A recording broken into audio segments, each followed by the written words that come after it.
Hi, I'm Dr. K, and in this video I'm going to do something a little bit unusual in that I'm going to talk about how to lose weight permanently. Well, that's not the unusual part, I do that all the time, but today I'm going to do it through a quiz. The quiz itself won't be very difficult at all, but it should hopefully give you some insights into the mindset and approach needed to achieve permanent weight loss.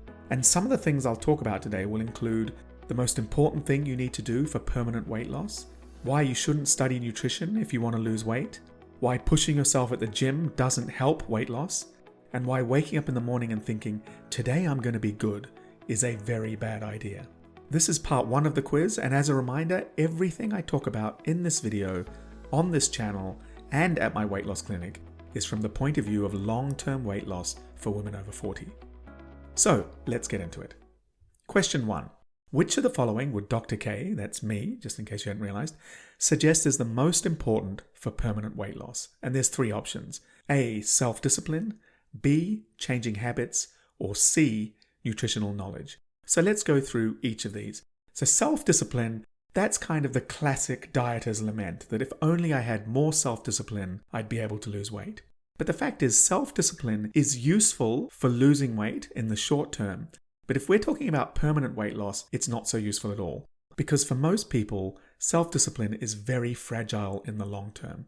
You might be able to use all your reserves of willpower and discipline to stick to a very unpleasant diet for a short time, but as the time frames move out into the future, eventually life is going to get in the way. And it'll be something as simple as a bad week at work, or not getting much sleep one night, or going away on holiday. Something that just disrupts the routine that will mean your self-discipline reserves or your willpower reserves are not high, and that's when things start falling apart. So you can't rely on self-discipline for the long term.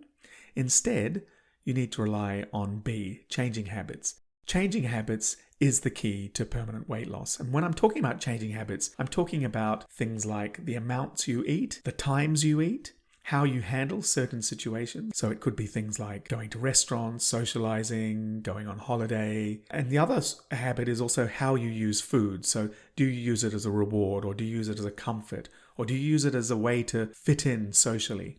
These are all habits that you would have built up over a lifetime. And if you don't address this, and most diets don't, what will happen is you can use your willpower, you can use your discipline in the short term to stick to a weight loss regime, but eventually these habits will come back.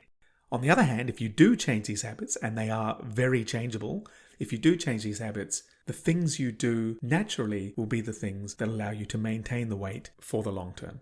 Okay, and option C is nutritional knowledge. So this is another one where people believe that if they study nutrition, it will help them to lose weight.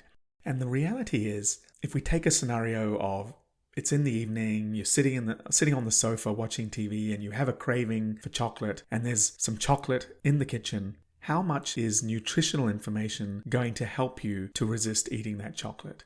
For most people, it's not going to have any effect at all, because ultimately, most people know what they should and shouldn't be eating. That's not the barrier. The barrier is being able to make different choices, and that comes down to habits and behavior. And this is why you often hear people say, I know what to do, I just don't do it. That's not the real issue. Everyone kind of knows what they shouldn't be doing or what they should be doing. It's how do you make yourself do it? And that again comes back to behavior and habits. Okay, question 2. If you can only do one thing to lose weight for the long term, we're always talking about the long term, what should you do?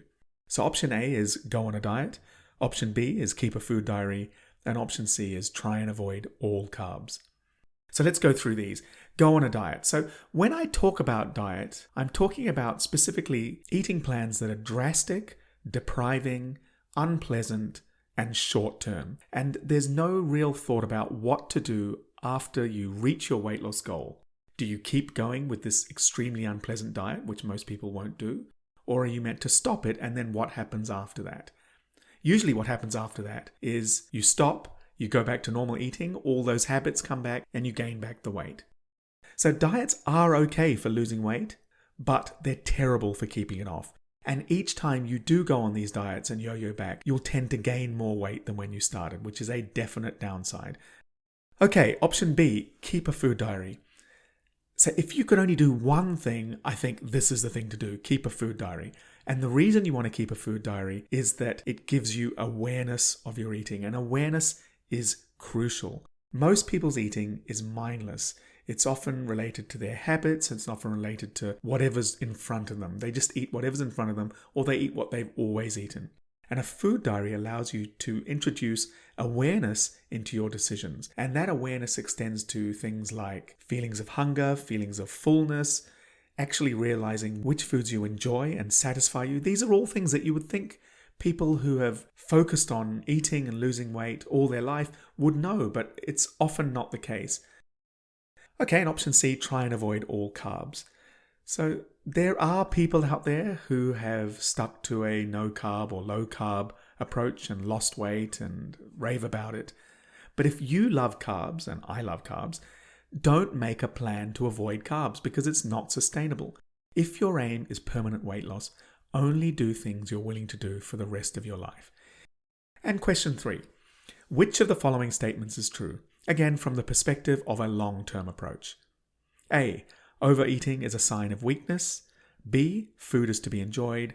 And C, losing weight requires sticking to the plan no matter what.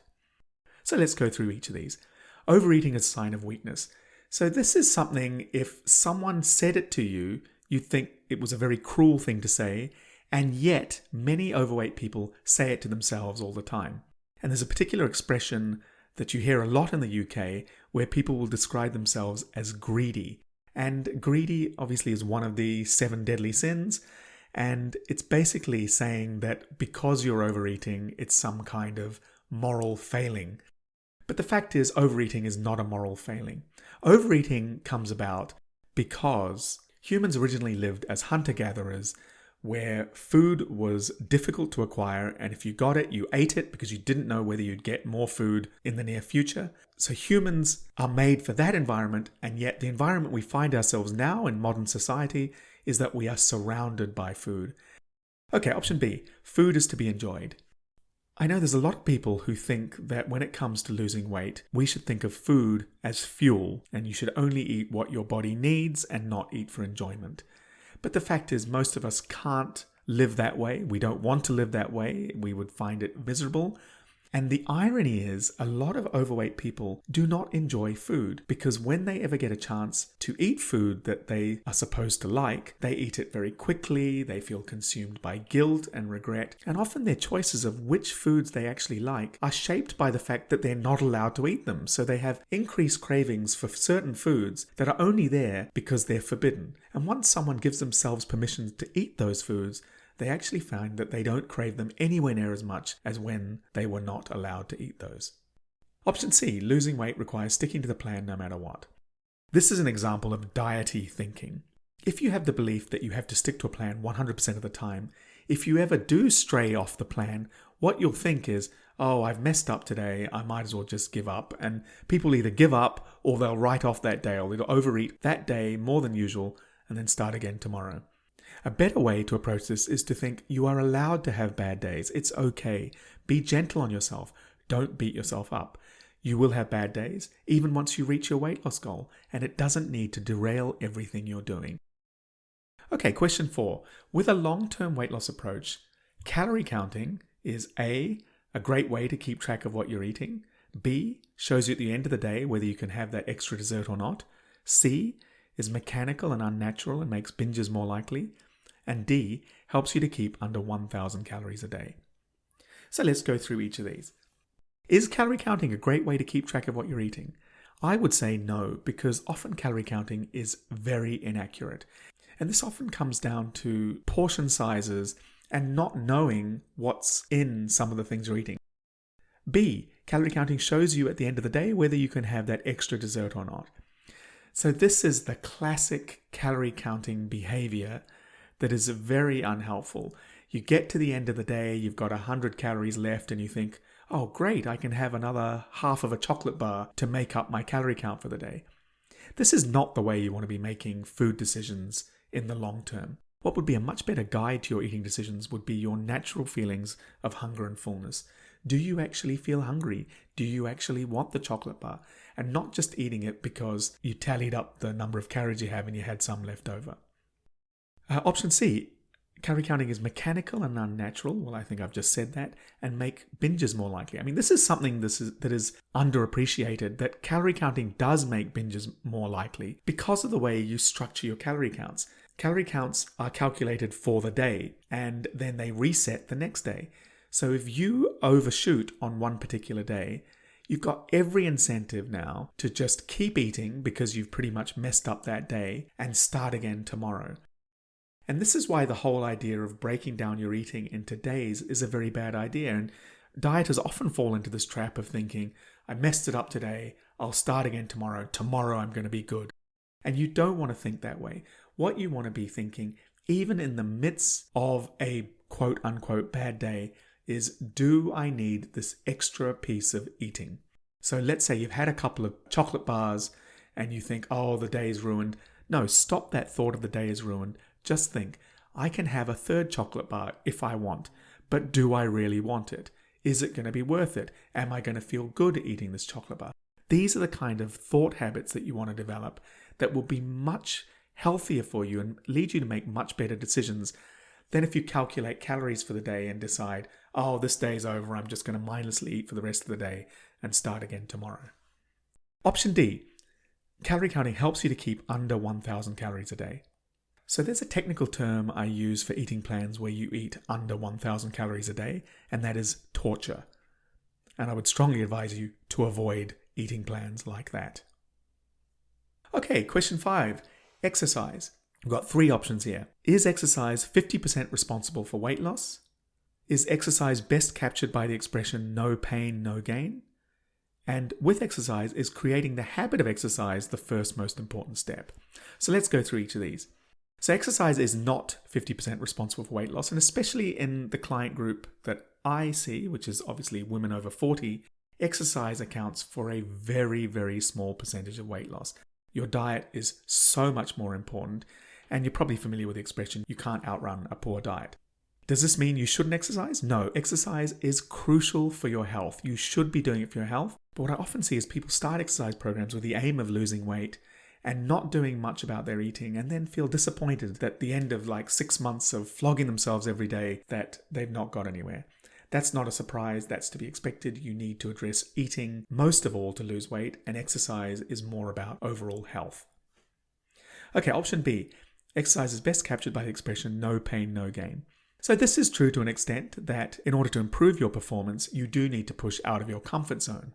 But this is also associated with option C here. Creating the habit of exercise is the first most important step. So the mistake I think a lot of people make is they start an exercise regime and they may not have been doing anything before that. And what they think is in those first sessions of exercise that they really need to push themselves, because what's the point doing half-hearted, low-intensity exercise when pushing themselves is going to give them a much better result? But the problem is, let's say you haven't done any exercise for many years and you start doing some. And the first day you do it, you really flog yourself and it's really awful. But you think, no, this is good and it's going to help me lose weight, which it isn't. But, it's going to be good for my health. And the next day you do it as well. And then the third day you wake up in the morning and it's raining and it's cold and you didn't sleep very well. And you're going to be very unmotivated to get out of bed and do the exercise because it was so unpleasant. What you need to do instead is to think about, how do I make this exercise as easy and as pleasant as possible to begin with, so that you develop that habit of regular exercise. And once you've developed that habit, then you can start thinking about no pain, no gain, and increasing the amount you do or the intensity. And that's the last question for this quiz. I hope you enjoyed that. And if you want more information about how to lose weight permanently, check out my free training. There's more detail in the description below. I'll see you next time.